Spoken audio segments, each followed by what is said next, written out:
Alright, here is a quick video review of the Maketoys Convention Limited Trash Talk. This is a translucent version of their Trash Talk figure, and it was given out to people who attended the Maketoys Product Preview class or session that they did. I got invited to do it at TFCon Chicago. I'm super stoked that I was given that invitation. And at the end of the event, everybody got a free little clear swerve or translucent swerve figure, track talk figure, as a thank you. And it did come packaged in bubble wrap in robot mode inside the bag, but I have it all stored up in there in vehicle mode. And it came with a cute little, or not cute little, but a thank you for your participation card. It was very cool. We're going to talk about Trash Talk here first, and then I'll get into the details of the panel, because the panel, the event itself was actually really cool. So here's Swerve. He's the same, or Trash Talk. He's the same as the previous version, just cast in translucent plastic. He comes with a gun, not his first blaster, just the regular gun with a translucent little bit there in the top. And otherwise, a translucent version of Swerve. He doesn't come with the extra heads or the extra guns. It's just the figure itself, which is totally cool. And he's still got the same basic transformation. You go ahead and flip his legs down. The bit that I always thought was cool, rotate the wheels in. I love that bit of the transformation. And then folding his feet down in the front. Fold these two pieces right here down. And tab the arms and bring them out like that.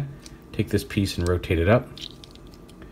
Extend the arm and then snap the wrist piece into place. And there he is in robot mode. He can hold his gun. And while again he doesn't have the different heads, he does still have the same gimmick where you can pop his chest out if need be, or if you just want to adjust his head or whatever, the torso comes out. So if you need to reposition his head, since it is back in this little bit, you can do that a little easier. But yeah, there he is, very cool. And then just here he is real quick with his original counterpart and the My First Blaster, just to show the difference between the two. So a really cool thank you to Maketoys for having me on the panel and handing out these cool little Trash Talk figures. He's very cool. He will be a cherished part of my collection. Yeah, he's really cool. So anyway, the panel itself was quite neat. It was, we walked in, there were 3 tables set up, and we split into 12 of us. We split into groups of 4, and then we each took one of the 3 tables, and then we got half an hour to basically play with new toys from Maketoys. Transform them back and forth as many times as we could in the 30 minutes, play with them, mess with the accessories.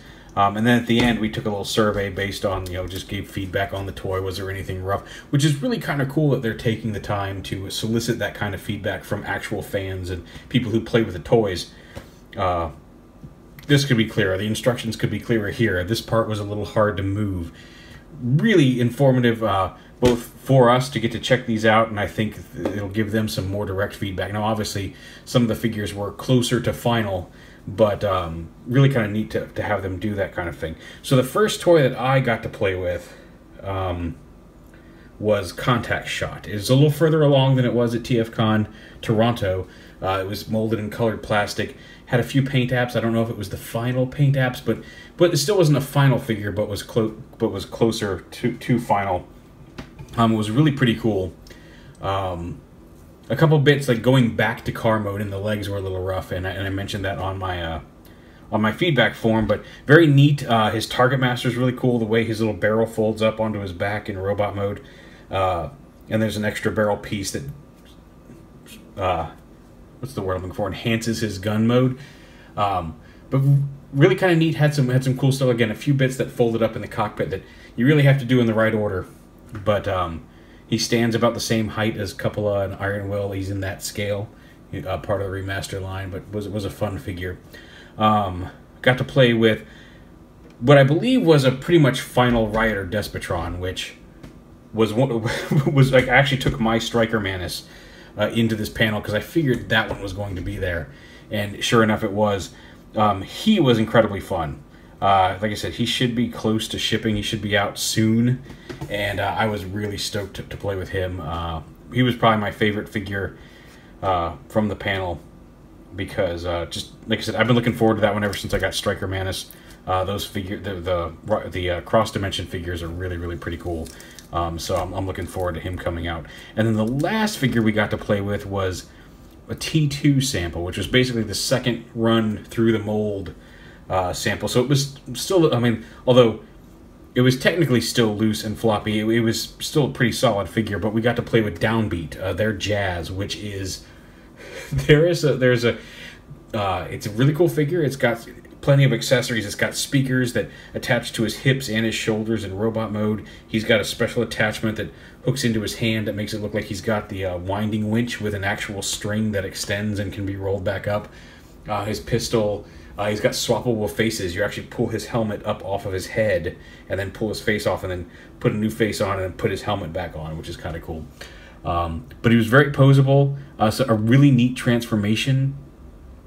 A couple bits that were a little confusing in the legs, but again noted on the form, and but the way the way his forearms transform to allow them to compress up around the shoulder block when the arms fold in under the car was just butter. It was really cool. It was a fun panel. So a lot of good stuff coming from them. Like I said, I think it's cool that they're taking the time to solicit real honest feedback. There were a couple things that broke, and it was like, you know what? We need to know that so we can tell the factory, hey, this is a problem issue. It was nice to be able to play with the toys in that kind of environment where it was just kind of a go nuts and have fun with them.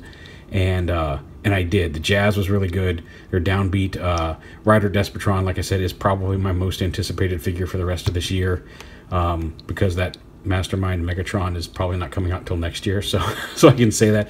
A lot of Megatrons. I actually messed with a lot of new Megatrons across various lines at TFCon. The 3A statue, or not the 3A statue, the 3A premium figure, the 3A Generation 1 premium figure, Rider Despotron, the Mastermind Megatron. There were a lot of them going around. So anyway, there is the clear Trash Talk, a translucent Trash Talk figure I got for being part of the Maketoys panel, as well as a little rundown of the panel itself. It was a really great time. Again, thank you to Maketoys for having me on that panel. It really just kind of, that was pretty much the whole reason I managed to get up and make my way out to TFCon this year. I wasn't sure if I was going to make it, and then they said, hey, you can come to this panel, and I'm like, I'm there. So it was totally worth the trip. And then I got to hang out with a bunch of my friends for the rest of the weekend. So a lot of fun. Thank you very much to Maketoys. This guy's really cool, and yeah, keep an eye out for those figures, the Rider Despotron and Downbeat especially. I think a lot of people are going to be happy with Downbeat.